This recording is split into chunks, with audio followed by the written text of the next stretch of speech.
नमस्कार, आप देख रहे हैं देवभूमि देहरादून से खबर, जहां पर कर्मचारियों और अधिकारियों के वेतन कटौती बंद हो गई है। आपको बता दें कि सरकार ने अधिकारियों के वेतन कटौती को बंद कर दिया है। वित्त सचिव अमित सिंह नेगी ने शासनादेश जारी किया। पिछले दिनों कैबिनेट में सरकार ने फैसला लिया था, कोविड फंड में अधिकारियों और कर्मचारियों की एक दिन की सैलरी कट रही थी। अब किसी भी अधिकारी कर्मचारी का वेतन नहीं काटा जाएगा, सिर्फ स्पीकर, मुख्यमंत्री, मंत्रियों, विधायकों का ही वेतन कटेगा। दायित्वधारियों और अखिल भारतीय सेवाओं के अफसरों का वेतन कटेगा। तो सरकार ने अधिकारियों के वेतन कटौती को बंद किया है। अब किसी भी अधिकारी कर्मचारी का वेतन नहीं काटा जाएगा। वित्त सचिव की तरफ से यह शासनादेश जारी कर दिया गया। सिर्फ स्पीकर, मुख्यमंत्री, मंत्रियों और विधायकों का ही वेतन काटा जाएगा। इसके अलावा अधिकारियों का कोई भी वेतन नहीं कटेगा। वित्त सचिव अमित सिंह नेगी ने शासनादेश जारी कर दिया है और इसी के साथ यह आदेश भी पारित कर दिया है। तो पिछले दिनों कैबिनेट ने सरकार ने यह फैसला लिया था कि कोविड फंड में एक दिन का जो वेतन है वो काट कर दिया जाएगा और ऐसे में फंड के लिए डोनेट किया जाएगा। लेकिन अब इस फंड को बंद कर इस कटौती को बंद कर दिया गया है और अधिकारियों का जो एक दिन का वेतन काटा जा रहा था उस प्रक्रिया को अब बंद किया गया। तो इसके लिए शासनादेश वित्त सचिव की तरफ से जारी कर दिया गया। लेकिन अभी भी मुख्यमंत्री, विधायकों, मंत्रियों का और स्पीकर का वेतन कटेगा जिस तरह से पहले कट रहा था। रेजिडेंट राइटर फहीम तना हमारे साथ जुड़ गए हैं। फहीम, जो वेतन कटौती लगातार हो रही थी उसके लिए शासनादेश यह गया है कि ये अधिकारियों का अब नहीं कटेगा, और क्या कुछ इस शासनादेश में है? देखिए, इसको लेकर के मांग उठी थी कर्मचारियों की तरफ से कि जो वेतन कटौती है इस तरीके से प्रतिमान दी जाए। लेकिन जो कर्मचारी हैं, अधिकारी और कर्मचारियों के वेतन में एक बात ये आ रही थी कि अधिकारियों का वेतन ज्यादा होता है तो वो कट सकता है। इस पहलू को ध्यान में रखते हुए सरकार ने फैसला लिया और पिछले दिनों जो कैबिनेट की बैठक हुई थी 14 तारीख को, तो उसमें फैसला लिया गया था कि जो वेतन कटौती है इसका एक पैमाना बनाते हुए जो अखिल भारतीय स्तर के जो अधिकारी हैं सेवा के, उनसे और उनके ऊपर सरकार के लोगों के काट करके बाकी अधिकारी कर्मचारी, यानी अगर पीसीएस को भी हम देखते हैं तो उनका भी वेतन अब इसमें नहीं कटेगा। तो बाकी सभी विभागों के कर्मचारी हुए उसमें 4th क्लास करके और क्लास 1 तक और पीसीएस अफसर, ये तमाम अधिकारी यानी राज्य के किसी भी कर्मचारी का कोई वेतन नहीं कटेगा। और इसको लेकर के राहत भी एक तरीके से हम कह सकते हैं तुषार, सरकार ने फैसले का पर अमल का जो आदेश है वो भी बहुत जल्दी हो गया है, क्योंकि 14 अक्टूबर को ही फैसला लेना था और आज 5वें दिन इसका आदेश भी जारी हो गया है। इस पर राहत की सांस ली है कर्मचारियों ने। जी तुषार, ठीक है, चलिए, बहुत बहुत शुक्रिया इस खबर पर जानकारी के लिए। और आप हमारे साथ बने रहिए फहीम, एक और खबर पर आपसे जानकारी लेंगे।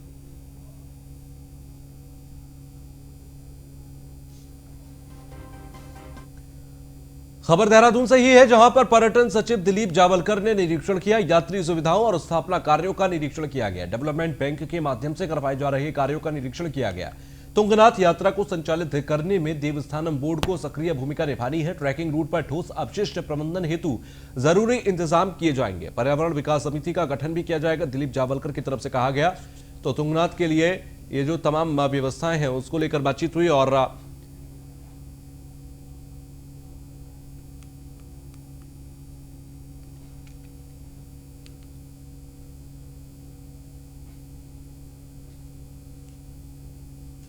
तो पर्यटन सचिव दिलीप जावलकर ने निरीक्षण किया है। और आपको साथ ही साथ ये भी बता दें कि यात्री सुविधाओं और स्थापना कार्यों का निरीक्षण किया गया। डेवलपमेंट बैंक के माध्यम से करवाए जा रहे कार्यों का निरीक्षण भी किया गया। तुंगनाथ यात्रा को संचालित करने में देवस्थानम बोर्ड को सक्रिय भूमिका निभानी है। ट्रैकिंग रूट पर ठोस अपशिष्ट प्रबंधन हेतु जरूरी इंतजाम किए जाएंगे।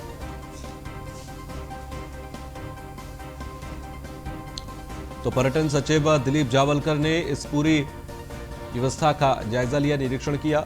यात्री सुविधाओं और स्थापना कार्यों का भी निरीक्षण किया।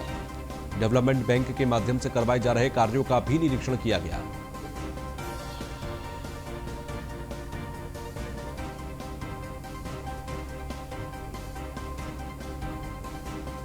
तो ट्रैकिंग रूट पर ठोस अपशिष्ट प्रबंधन के लिए भी तमाम व्यवस्थाएं करने का आदेश दिया गया है और पर्यटन सचिव दिलीप जावलकर ने पूरी व्यवस्था का निरीक्षण किया है।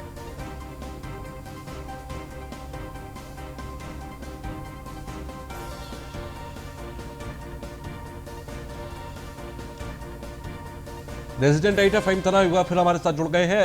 फहीम, अगर देखें जिस तरीके से ये दिलीप जावलकर पहुंचे और इन्होंने तुंगनाथ के लिए और ट्रैकिंग रूट का पूरा निरीक्षण किया, क्या कुछ पाया उस दौरान? फाइम, मेरी आवाज पहुंच रही है? जी जी जी सर। हाँ, आपकी आवाज मिल रही है फाइम। जी, प्रश्न दोहराए प्लीज।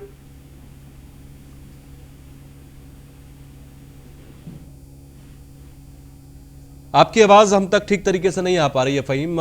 मैं लौटूंगा आपके पास, लेकिन आपको बता रहे सबसे पहले कि डेवलपमेंट बैंक के माध्यम से ये पूरा एक खाका खींचा जा रहा है और देवस्थानम बोर्ड की जिम्मेदारी है कि यहां पर यात्री सुविधाओं और स्थापना कार्य का निरीक्षण करने जब पहुंचे दिलीप जावलकर, तो उन्होंने डेवलपमेंट के बैंक के माध्यम से करवाए जा रहे कार्यों का भी निरीक्षण किया। तुंगनाथ यात्रा को संचालित करने में देवस्थानम बोर्ड को एक सक्रिय भूमिका निभानी है, उसका भी जिक्र किया। तो ब्रेक के बाद खबर रुड़की से, जहां पर रुड़की के मंगलौर में कैबिनेट मंत्री रेखा आर्य ने मत्स्य पालन करने वालों के तालाबों का निरीक्षण किया। कैबिनेट मंत्री रेखा आर्य ने इस दौरान मत्स्य पालन करने वालों को कुछ सुझाव भी दिए। रेखा आर्य ने बताया कि जब से मत्स्य पालन और पशुपालन का अलग से विभाग बना, तब से मत्स्य पालन करने वाले काफी खुश नजर आ रहे हैं। उन्होंने कहा कि हमारी सरकार ने मत्स्य पालन करने वालों को किसान का दर्जा दिया है और किसान क्रेडिट कार्ड भी दिए हैं।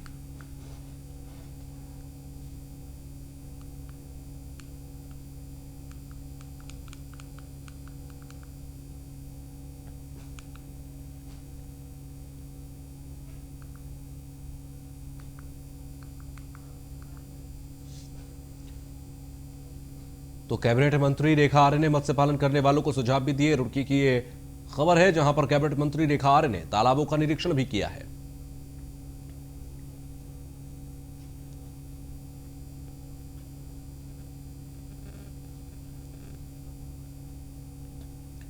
तो कैबिनेट मंत्री रेखा आर्य ने तालाबों का निरीक्षण किया। रेखा आर्य ने मत्स्य पालन करने वालों को सुझाव भी दिए। उनका कहना था कि जब से मत्स्य पालन और तालाबों के लिए अलग से एक विभाग बना, तब से हालात काफी बेहतर हुए हैं।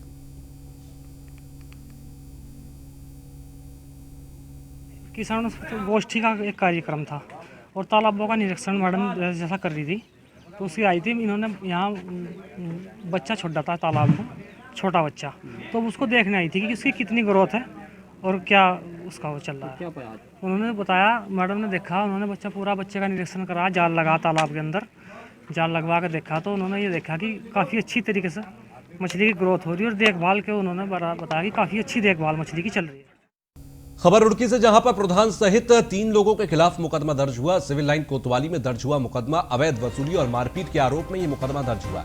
इरशाद नाम के व्यक्ति ने पुलिस को तहरीर दी है। ग्राम प्रधान सहित 3 के नाम दर्ज कराया गया मुकदमा। लॉकडाउन में युवक सब्जी बेचकर कर रहा था परिवार का पालन पोषण। परमिशन दिलाने के लिए ग्राम प्रधान ने मांगे थे 30,000 रुपए। तो इरशाद नाम के व्यक्ति ने पुलिस को तहरीर दी और इसी के साथ आपको यह भी बता दें कि ग्राम प्रधान सहित 3 के नाम दर्ज ये मुकदमा करवाया गया है। तो लॉकडाउन में युवक सब्जी बेचकर कर रहा था परिवार का पालन पोषण।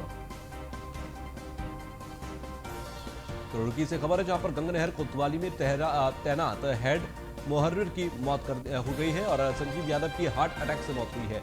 मौत के बाद पुलिस महकमे में हड़कंप मचा है। यूपी के इटावा का रहने वाला था संजीव यादव। सितंबर 2019 से गंगनहर कोतवाली में तैनात थे संजीव यादव। पुलिस अधिकारियों ने आपको ये भी बता दें कि इरशाद नाम के व्यक्ति ने पुलिस को तहरीर दी है और ग्राम प्रधान सहित 3 के नाम इसमें दर्ज कराया है मुकदमा। सुनील पटेल हमारे संवाददाता हमारे साथ रुड़की से जुड़ गए हैं। सुनील, परमिशन दिलाने के लिए ग्राम प्रधान ने 30,000 रुपए मांगे थे और ये पूरा मामला उसके बाद सामने आया, क्या कुछ हुआ है यहाँ पर, क्योंकि 3 लोगों के खिलाफ मुकदमा दर्ज हुआ है?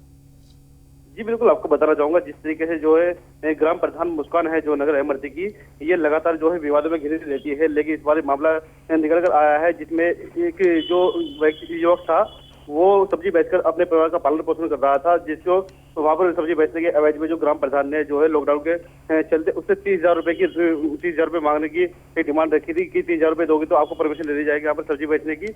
लेकिन जब उसने ऐसा नहीं किया तो उसको डराया धमकाया गया और जो है अब 27 सितंबर को जो है वो घर से लापता हुआ और 28 सितंबर को जो उसका जो है मतलब घायल अवस्था में वो एक पेट्रोल पंप के पास में लोढ़ा में मिला है। तो उसके बाद जो है युवक के पिता ने तहरीर देकर जो है कार्रवाई की मांग की है, जिसमें मंगलौर कोतवाली में जो है इनके खिलाफ मुकदमा दर्ज किया गया है। ठीक है, मैं लौटता हूं आपके पास, एक और खबर पर आपसे जानकारी लेंगे। खबर रुड़की से है, जहां पर गंगनहर कोतवाली में तैनात हेड मुहर्रिर की मौत हो गई है। संजीव यादव की हार्ट अटैक से मौत हुई। मौत के बाद पुलिस महकमे में हड़कंप मचा है और यूपी के इटावा का रहने वाला था यह संजीव यादव। सितंबर 2019 से गंगनहर कोतवाली में तैनात था संजीव यादव और पुलिस अधिकारियों ने संजीव यादव की मौत पर गहरा दुख भी व्यक्त किया है। फिलहाल शव को पोस्टमार्टम के लिए सिविल अस्पताल में भेज दिया गया। सुनील पटेल हमारे साथ हमारे संवाददाता जुड़ गए हैं। सुनील, यहां पर हेड मुहर्रिर की मौत हुई है, क्या कुछ वजह बताई जा रही है इसके साथ ही?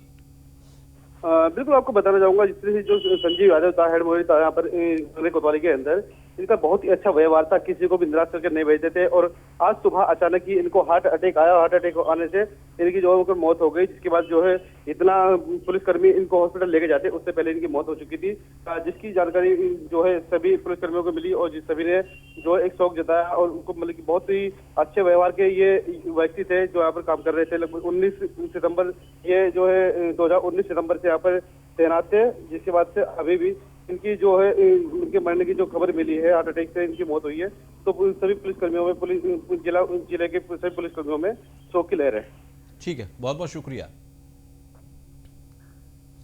खबर डोईवाला से, जहां पर पेयजल किल्लत से परेशान है ग्रामीण और पीने के पानी की किल्लत की वजह से यूकेडी का जल संस्थान पर प्रदर्शन देखा गया। उत्तराखंड क्रांति दल के नेता शिव प्रसाद सेमवाल के नेतृत्व में प्रदर्शन हुआ। यूकेडी के प्रदेश अध्यक्ष दिवाकर भट्ट ने भी समर्थन किया है। जल संस्थान पानी का बिल तो पूरा भेज रहा है, ये शिव प्रसाद ने कहा। पिछले कई महीने से लोगों के घरों में पानी नहीं आ रहा, लेकिन बिल लगातार पूरा का पूरा भेजा जा रहा है और इसी को लेकर यहां पर विरोध प्रदर्शन किया गया, आंदोलन किया गया। ये देखने के लिए केवल एक चावल को टटोला जाता है ऊपर का, तो ये ऊपर का चावल है। पूरे राज्य के अंदर यही स्थिति है जो यहाँ है। इससे भी बदतर है, जब उनकी खुद की विधानसभा में ये हालत है तो बाकी विधानसभा में तो और भी दुर्गति हो रही है। मेरा कहने वाले इस पर बहुत ज़्यादा कमेंट्स करने की ज़रूरत नहीं। ये इनके तकनीकी जो काम करने की शैली है, उसमें राज्य सरकार का, अगर मैं ये कहूँ कि इस समय सरकार नाम की कुछ चीज़ ही नहीं है। एक पटवारी थी, इनका कहना नहीं मानता, एक चपरासी इनकी बात नहीं सुनता, जो अधिकारी के मन में आ रहा वही करेगा, इनको सुनता था। वो इसी समस्या को लेकर के था कि यहाँ के क्षेत्र के लोगों से दो वादे किए गए थे। एक, उनसे बोला गया था कि आप जो विस्थापित क्षेत्र के लोग हैं उन्हें कहा गया था कि आपसे जो है बिजली का बिल नहीं लिया जाएगा। जिन गांवों को नगर पालिका क्षेत्र में शामिल किया गया था उनको बोला गया था कि 10 साल तक बिल नहीं लेंगे, उनसे बिल लिया जा रहा है, उनको बार बार बिल भेज के जो है प्रताड़ित किया जा रहा है। दूसरी ओर जो विस्थापित क्षेत्र के लोग हैं, हनुमंतराव कमेटी के अनुसार उनका पानी का बिल जो है माफ़ किया गया था, लेकिन आज तक वहाँ पेयजल की लाइन नहीं बिछी है। अब आप ये समझ लीजिए, उनको जो है ट्यूबवेल के और जो सिंचाई का पानी है उससे पेयजल के लिए इस्तेमाल करना पड़ रहा है और ऊपर से उनको अब बिल दोबारा से भेजना पड़ रहा है। ये मतलब ये किस तरीके का अन्याय है? काहे को ये लोग विस्तार, जबकि हमारे क्षेत्र का पानी है वो लोग टिहरी से होकर के, जहां डैम बन रहा है जो पूरी देश को पानी दे रहा है, वहां से ये लोग बेचारे यहाँ विस्थापित। तो वहीं ADG law and order Ashok Kumar के निर्देशों पर हरिद्वार के एसएसपी ने क्षेत्रीय विधायक, नगर पालिका अध्यक्ष और क्षेत्र में रहने वाले सीनियर सिटीजन के साथ स्थानीय लोगों की सुरक्षा सुनिश्चित करने के लिए एक बैठक की। इस बैठक में हत्या जैसी घटनाओं की पुनरावृत्ति ना हो, उसके लिए सभी के साथ विचार विमर्श किया गया। पुलिस ने क्षेत्र के लोगों के साथ बैठक कर उनकी सुरक्षा व्यवस्था को दुरुस्त करने के लिए सुझाव दिए और जिस क्षेत्र में सुरक्षा की दृष्टिगत कमियां पाई गई उनको पूरा करने की और जल्द से जल्द दुरुस्त करने के लिए निर्देश भी दिए गए। नगर के जे क्लस्टर में एक बुजुर्ग दंपति की हत्या कर दी गई थी, तो उसका खुलासा जल्दी से जल्दी हो। दूसरे, इस तरह की घटनाओं की पुनरावृत्ति दोबारा ना हो। तो हाँ, यहाँ पे मैंने कप्तान साहब से बोला था कि वो एक मीटिंग इस तरह की ऑर्गेनाइज करें। मैं भी जिसके अंदर रहूँगा तो हम सीनियर सिटीजन्स को, वहाँ के विभिन्न ऑर्गेनाइजेशन के प्रतिनिधियों को बुलाएंगे और उनके सजेशन लेंगे कि हम इसको कैसे रोक सकते हैं, किस तरह की घटनाओं की पुनरावृत्ति ना हो, इनका खुलासा हो। तो आज इस विषय में सारे संभ्रांत नागरिकों की, शिवाजीनगर यहाँ हर क्लस्टर से थे, हर ऑर्गेनाइजेशन से थे, उनकी बैठक हुई है। तो यहां आपको बता दें कि प्रदेश को सर्वाधिक राजस्व देने वाला आबकारी विभाग इन दिनों छापेमारी कर नियमों का उल्लंघन करने वालों पर कार्रवाई कर रहा है। जनपद पौड़ी के विभिन्न अंग्रेजी शराब की दुकानों से शिकायत प्राप्त हो रही थी कि तय की गई कीमत से ज्यादा शराब बेची जा रही है, साथ ही अन्य नियमों का भी ध्यान नहीं रखा जा रहा। वहीं आबकारी विभाग की ओर से जनपद की विभिन्न दुकानों पर छापेमारी की गई, जो कि बीते करीब 1 महीने के अंदर 3.5 लाख रुपए का जुर्माना लगाया गया।